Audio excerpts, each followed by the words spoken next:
Good afternoon. I am addressing you, the students and faculty, and not the administrators or board members because they are not listening.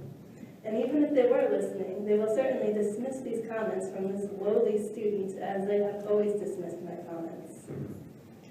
This event is put on to make it look like the administrators and board members care about what the students have to say.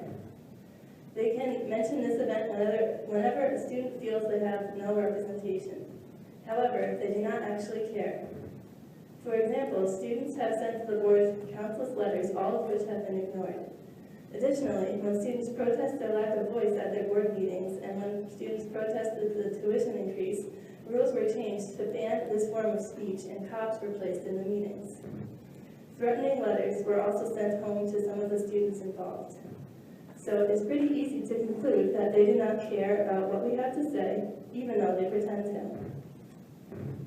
Rather than beg for lower tuition to people who are not listening, we need to demand lower tuition and demand that we be heard. On October 17th, Susan Cole announced to the student government that if the bond referendum is passed, there will be no need to increase tuition. I think we not only need to hold her to her word, but we need to demand more. And we need to not stop demanding more from those in power until all education is free and all oppression is ended. But that's another speech. We need to find ways to work together to stop this structure.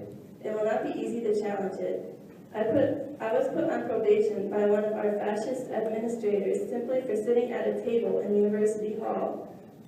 But what if we got 1,000 students put on probation? Or even better, 1,000 students expelled for ousting the administration? Then we might be getting somewhere. The administration would become jammed with this bureaucratic paperwork and would destroy itself.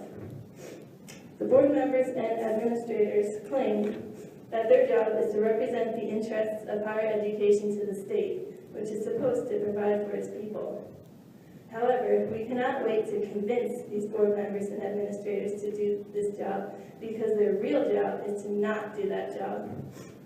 These board members unanimously voted to increase tuition last summer, and there is no reason why they would not do it again. I am disgusted to say that even the student trustee voted to increase tuition. They did not actively challenge the state because they are comfortable in their positions of power. And the problem is not these particular board members or administrators. Even if we somehow got rid of all of them, they will be replaced by an endless supply of business people who love to support the status quo and sell their soul for individualistic dignity and money. It is inherently their job to uphold the interests of the state, which are not the interests of the students, but are the interests of the elite and the ideological apparatus that works endlessly to keep the people down.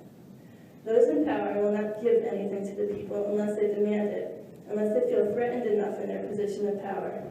And we aren't doing enough to threaten them. We need to do more if we want to get anywhere. Thank you.